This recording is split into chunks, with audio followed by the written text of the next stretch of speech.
ቆይ ኤቢ ምንድነው የምትል? ኤቢን ታውቂያታለሽ? ፊት ለፊት ነው የምትመጣው። በቃ አንቺ እኔ እንደነጠቅሽ ነው የምታስበው፣ ግን እንደዛ ሆኖ አልተቀየመች። በቃ ሀቄና አይነት ነገር ነው የምትለው። ማርታ አይምሮሽን ክፈቺ፣ አይንሽን ግለጪ። እንደገናች በጣም ተባላለች። የጓደኛዬ ልጅ ናት ብሎ አምጥቶ የጓደኛው ልጅ ሳትወስ መዲ እባክሽን ተይኝ። በሰላም እየኖርኩ በሰላም መሞት ነው የምፈልገው። ማርታ ተልፈስፍሰሻል፣ ደካማ ሆነሻል። እንዴ ጭራሽ ውስጥሽ እየነገረሽ ነው እንደዚህ ዝም የምትዩ? በቃ ይሄን ነበር የምታወሪኝ? ሰማሁሽ፣ ሂጂልኝ። እንደው ትንሽ እንኳን አጠረጥረኝ። ብዙ ሀሳብኩ ይመጣል፣ ብዙ ጭንቀትም አለብኝ። ግን ደግሞ በቃ አንድ ነገር መልሶ ያረጋጋኛል። ምንድነው? ደረጃዬን ከራሴ በላይ አምነዋለሁ። በቃ አዎ፣ ጥሩ። ሁሉንም ነገር እኔ ጨርሰዋለሁ። እባክሽ መዲ አርፈሽ ጊዜሽን ጨርሽ። ለምንድነው በማያገባሽ የምትገቢው? ይሄ ነበር አይደል በፊት የሚያጣላ? ስምኛለሽ? ይሄ የባልና ሚስት ጉዳይ ነው አይደለም? እህት ልጆች እንኳን ጣልቃ አይገቡ። ስለዚህ አርፈሽ ቁጭ በይ። አልቀመጥም። ኧረ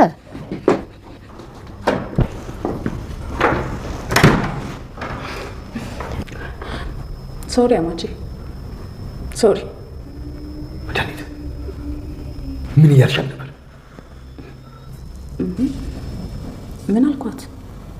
ምንም አላልኳትም። ነግሬሽ ነበር መድኃኒት፣ ነግሬሽ ነበር አይደለም?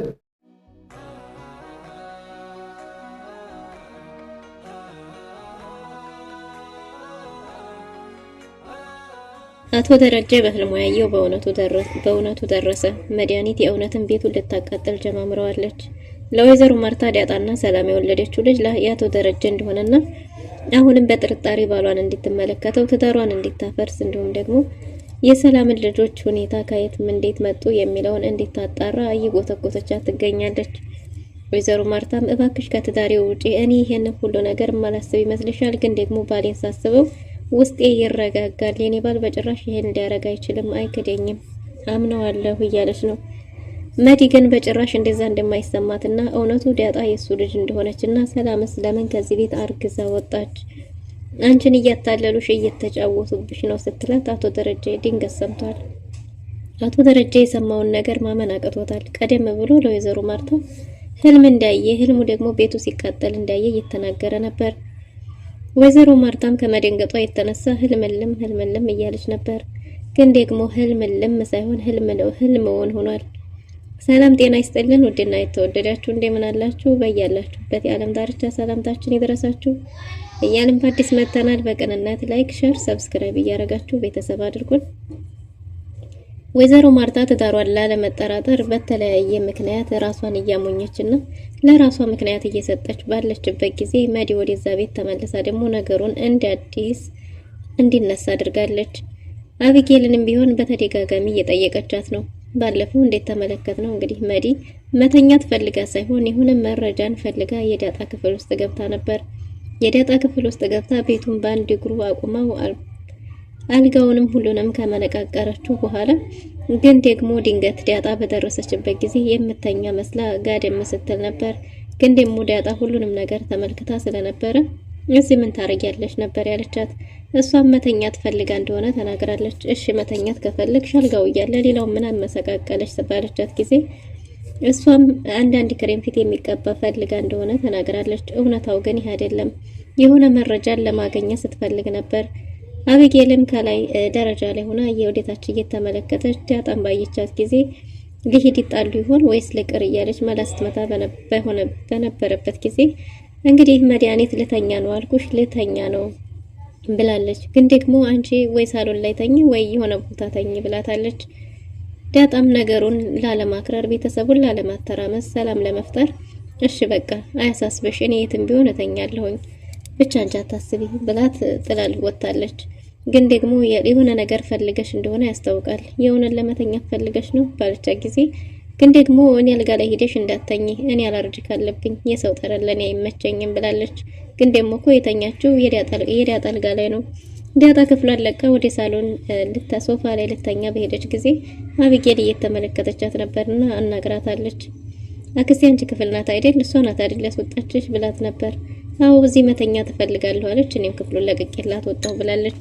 እሺ አንቺ ሂጂና እሷ ክፍል ተኝ ባለቻት ጊዜ አይ እሷ ክፍል እንዲተኛ አልፈቀደችልኝም ብላለች። አቢጌል እውነትም ለእውነት የቆመች ናትና ወይ እሷ ክፍል ሄደሽ ተተኛለሽ ወይ ደግሞ እሷን ከክፍሏ እናስወጣለን እያለች ነው። ግን ደግሞ ዳጣ ፈርታለች። እባክሽ በእኔ የተነሳ ቤተሰቡ እንዲተራመስ አልፈልግም፣ ለዛም ደግሞ ታያት እንደፈለገች ትሆን እኛን ተዋት ብላ ነበር። ግን ደግሞ አቢጌል በጭራሽ እንደዛማ አይሆንም እያለች ነው። በጭራሽ እንደዛ መሆን የለበትም። መሆን ያለበት እሷ አንቺ ክፍል ከተኛች አንቺ እሷ ክፍል ትተኛለሽ። እዛ እንዳልተኛ አስጠንቅቃኛለች። ሶፋ ላይ ወይም ውሃ ጋር ተኛለሁ ምንም ችግር የለውም ብትላትም እና አብረን እንሄድ ብላ ተያይዘው ሄደዋል።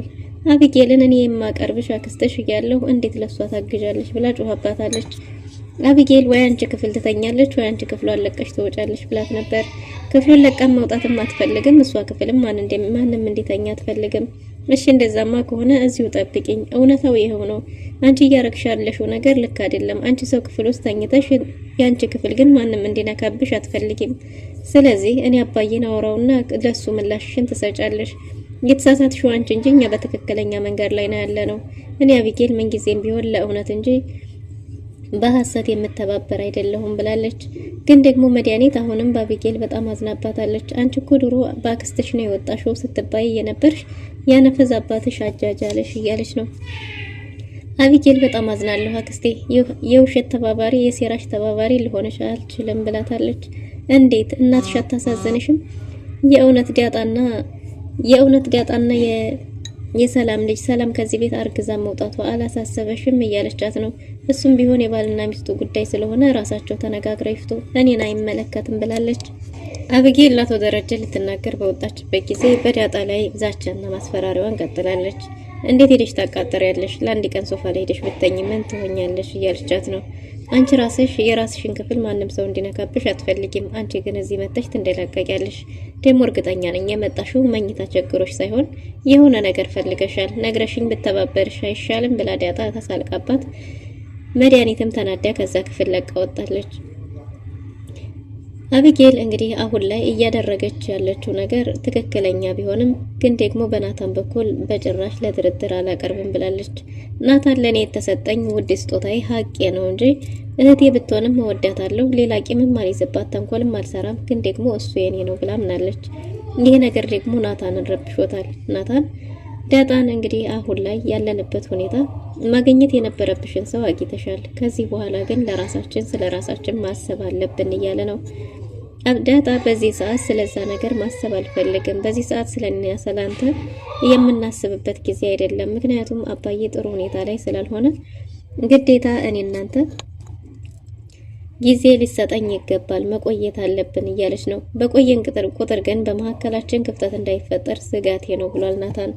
ለምን ዘጋህ ባለ ጊዜ አቢጌል ነገሩን አልተወችውም። ሌላ ሁሉ ነገሯ ቢቀየርም ስላንቺ ያላት አመለካከት ጥሩ ቢሆንም ናታን ስለዚህ በእኔና ባንቺ ጉዳይ ያለውን ነገር በጭራሽ አልረሳችውም። ባንቺ አልተቀየመችሽም፣ ግን ደግሞ ካንተ በፊት ከሷ በፊት የወደድኩህ እኔ ነኝና እሷ እንጂ የቀማችኝ እኔ ስላልሆንኩ አንተ የኔ ድርሻ ነህ ብላ ታስባለች። ስለዚህ እኛ ፍቅራችንን በአደባባይ ማውጣት አለብን። እናትሽን ነው አግኝተሻል። ሰላም ደግሞ የኔና ያንቺን ግንኙነት ትደግፈዋለች። አባዬንም ቢሆን ማሳመን ነው የሚጠበቅብን ብሎ ነበር። ግን ደግሞ ዳጣ አባቴ በዚህ ሁኔታ እያለ ጥሩ ስሜት ላይ ስላልሆነ በጭራሽ ለሱ በዚህ ሁኔታ ሆኖ ይሄን ነገር መናገር አልፈልግም፣ ግዴታ ጊዜ ሊሰጠኝ ይገባል ብላለች። ናታን ግን ችላ ባልን ቁጥር ክፉ ነገር ሊፈጠር ይችላል በመካከላችን ብሎ ስጋቱን ነግሯታል። ዳጣም በእህቷና በሷ መካከል ያለው ፊልም ያስጨነቃት ይመስላል። እህቷን ማጣት አትፈልግምና ዳጣን አቶ ደረጀ ቢሮ ጠርቶ አናግሯታል። እናም እንግዲህ ዳጣ እናቷን ካገኘች በኋላ ከእናቷ ጋር መለየት እጅግ በጣም ከብዷታል። አቶ ደረጀ ደግሞ ከአይኑ ላይ ሊያጣት አይፈልግም። ስለዚህ በዚህ መሃል ክፍተት ተፈጥሯል። አቶ ደረጀ ሰላም ጋር እንዲድሩ ቶሎ የምትሄጂ ከሆነና ወደ ድሮ ባህሪሽ የማትመለሽ ከሆነ በእኛ ላይ በጣም ትልቅ ችግር ይፈጠራል። ስለዚህ ማስተዋልና ማስተንተን ጀምሪ፣ ማርቲን እያሰብሽ ለምታረጊው ነገር ብሏታል። እሷም እሺ አባዬ ብላለች። ወደ ራስሽ መመለስ ይኖርብሻል። እስካሁን እንግዲህ ባደረሻቸው ነገሮች ራሱ ጥርጣሬ ፈጥሮባታል። አሁንም በዚሁ የምትቀጥይ ከሆነ ለኛ ከባድ ችግር ነው የሚሆነው። ስለዚህ ማርቲን አስቢያት። ከዚህ በኋላ ሰላም ጋር ቶሎ መሄድ የለብሽም። ከኔንም ደግሞ ጥለሽኝ የትም እንድትሄጂ አልፈቅድም ብሏል። አይ አባዬ ትዳርህ እንዳይፈርስ እኔና ሰላም ቤት አንድ ላይ ብንሆንስ ብላ ነበር። ሰላም በጥገኝነት ነው ያለችው። ስለዚህ አንቺ እዛ ቤት መቆየት የለብሽም። አንቺ የሰላም ልጅ እንደሆንሽ ማንም አያውቅም። አክስቷን ብትሆን የሰላም ልጅ እንደሆንሽ ካወቀች ነገሩ ለማርቲ ይደርሳል። ስለዚህ ከባድ አደጋ ሊፈጠር ይችላል ብሏታል። ግን እኮ ደግሞ አባዬ ሰላምዬ ወደ ቤት እመለሳለሁ እያለች ነው ብላው ነበር። ለአንቺም እንደዛ አለችሽ? ይሄ በጭራሽ መሆን የለበትም። በተቻለሽ መጠን ይህን ነገር ሀሳቧን እንድትቀይር አድርጊ። ገና ሙቶ ሀብትና ንብረት ለመካፈል ብላ ከሆነ እሱ ነገር በጣም አፍርባታለሁ። በጣም ነው ማዝንባት። እስከ ዛሬ ድረስ ስታስጨንቀኝ ነበር። እስከ ዛሬ ድረስ ሰላም ነስታኝ ነበር። አሁንም ቢሆን እኔኑ ለማደንዘዝ እና ለማሳበድ ካልሆነ በስተቀር እዚህ ቤት መምጣቷ ሌላ ምንም ጥቅም የለውም።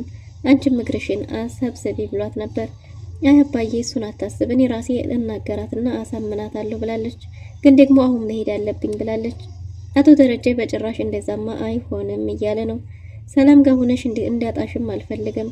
እስከ ዛሬ ድረስ በድይሻለሁ፣ ገፍቼሻለሁ። ስለዚህ አሁን ደግሞ የእስከ ዛሬውን ካሳ አጠገቤ ከስሬ እንድትሆኝ እንጂ ከኔ ርቀሽ እንድትሄጂ አልፈልግም። ላንቺ እናትሽን እነግርሻለሁ ብዬ እንደነገርኩሽ ሁሉ እንዳጣ እባክህ አባዬ፣ እናቴን አልጠገብኳትም። ዛሬ ልሄድና ቢያንስ ነገ እመጣለሁ ወይም ከሰዓት ማታ እመጣለሁ፣ እሷንም በዛው አሳምናታለሁ ብለው ነበር። አቶ ደረጀ ግን በጭራሽ ይሄ ሊሆን አይችልም፣ መሆን የለበትም። እንደዚህ በዚህ ከቀጠል ሁላችንም አደጋ ላይ እንወድቃለን። ስለዚህ ላንቺ እናትሽ ሰላም መሆኗን እንደነገርኩሽ ሁሉ ለሷም ደግሞ አንቺ ልጅ እንዲሆንሽ እነግራታለሁ። መንገር አይቀርም። እስከዛ ድረስ እባክሽ ታገሽኝ። ሰላም እናትሽ እንደሆነች ለማንም ሰው አትናገሪ ብሏታል። እሷም እሺ ብላ በአባቷ ትዕዛዝ ተስማምታለች። ግን ደግሞ መሄዱ ከብዷት ነበር። በጣም ለምነዋለች። አቶ ደረጀ ግን አይቻልም ብሏል። ዳጣ ለእናቷ ደውላ እናቴ ሰላምዬ በላሽ ወይ ጠጣሽ ወይ ልመጣ ነበር ግን ደግሞ አባዬ ከለከለኝ እያለቻት ነው። ሰላምም አዎ ትክክል አድርጓል። ስለዚህ አባትሽ የሚልሽን ብቻ ስሚ፣ ነገ ትመጫለሽ ብላታለች። እሷም በጣም ናፍቃችሁኛል እኮ እያለች ነው። ቢሆንም ግን ነገሮች ሁሉ እስከሚስተካከሉ ድረስ መታገስ አለብሽ። በዛ ላይ ደግሞ እማዬ አትበይ፣ ብዙ ጊዜ ይለምድብሽና በኋላ ትቸገሪያለሽ። ስለዚህ እኔ ጋር ስትሆኝ እማዬ ትይኛለሽ፣ ሰላምዬ በይኝ ብላታለች። ሰላምን በዚህ ሀሳብ ዳጣም እሺ ብላ እንግዲህ የአባቷን ትዕዛዝ ተቀብላለች ማለት ነው። አቢጌል ግን ስለ ዳጣ እናት ማወቅ የፈለገች ጉጉቷ የጨመረ ይመስላል። አቢጌል የእውነትም ከሰላም መሆኗን ካወቀች እንደምታዝንበት ለአባቷ ተናግራለች። አባዬ ብዬ አልጠራውምም የሚል ውሳኔ ድረስ ደርሳለች። አቶ ደረጀም የልጁ የአቢጌል ነገር እጅግ በጣም አሳስቦታል። በዚህ ሁኔታ ላይ እያለች ደግሞ የሆነ ቀን ብትቀየርብኝ የሚለው ነገር ሀሳብ ሆኖበታል ማለት ነው። በዛ ላይ ጭንቀቱም ስለበዛ ቅዠቱም በዝቶበታል።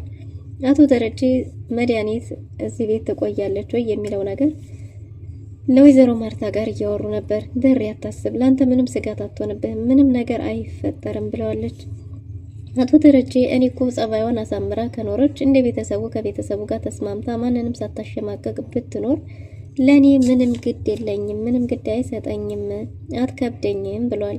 ወይዘሮ ማርታም ሁሉንም ነገር በኔ ጣለው፣ እኔን ታምነኛለህ አይደል? የሷን ነገርም በኔ ጣለው እባክህ ደርዬ ብላ ስትለምነው ነበር። አቶ ደረጀም ለማርቲ ሲል የማያደርገው ነገር ስለሌለ እሺ፣ ግን ደግሞ ሰሞኑን በጣም አቀባጅሮኛል እያለ ነው።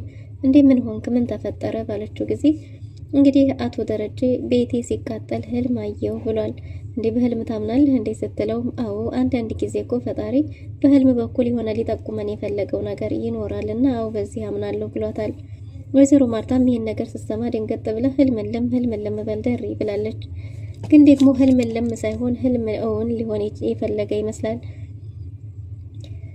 መድኃኒት ስለ ዳጣ አባትና እናት ስም ማወቅ ፈልጋለች። ዳጣንም ጠይቃት ነበር። ዳጣም ለምን አሳሰበሽ ብላ ችላ ብላ አልፈዋለች። አሁን ግን ወደ ትልቁ ወደ ናታን መታለች። ናታንን ሰላም ካለችው በኋላ ስለ ጥንቆላ እያወራችው ነበር።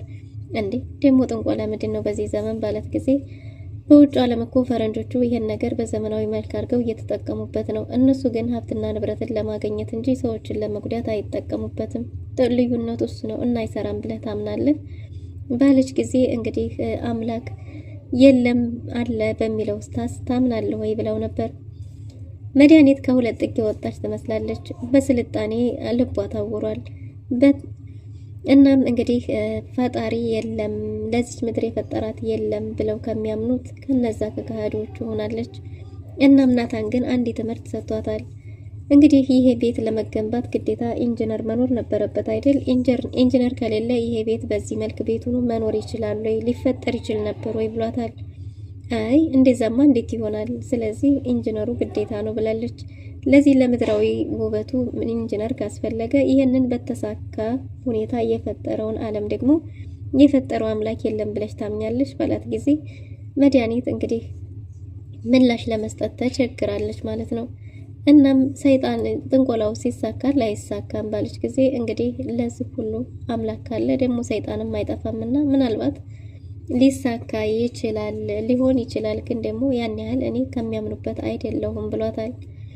መድኃኒት ግን በዘመናዊ መልኩ መጠቀም እንደምትፈልግ ስለ ዳጣ እናትና አባት ስም የሚነግራት ከሆነ ምንም ነገር እንደምታረግ ተናግራለች። ናታን ሁኔታዋ ስላልተመቸው ጥሎ ተነስቶ ሄዷል። አሁን ደግሞ ተራዊ ገዜ ሆኖ ገዜን ተጣርታለች። ገዜን ጠርታው ጠንቋይ ታውቃለህ ወይ ብለዋለች። ገዜ እንዴ ደግሞ ዛሬ ሳሎን ላይ ነው እንዴ ባለ ጊዜ አይ እድል አንዴ ነው አይደገምም፣ እሱ አልፈዋል። አሁን ግን ስለ ጠንቋይ ምን ትላለህ ብለው ነበር።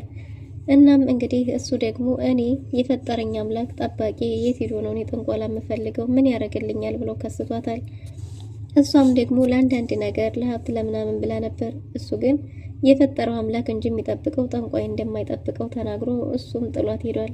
ሁለተኛ እንቋሻለሁ ወይ ስለ እንደዚህ አይነት ነገር እናገራለሁ የምትይ ከሆነ ማስጠንቀቂያውን የምሰጥሽ ጋሽዬና እትዬ ባሉበት ይሆናል፣ ስርዓትሽን ይዘሽ ተቀመጭ ብሎ ደሬም ገዜም አመናጭቆ ጥሏት ሄዷል።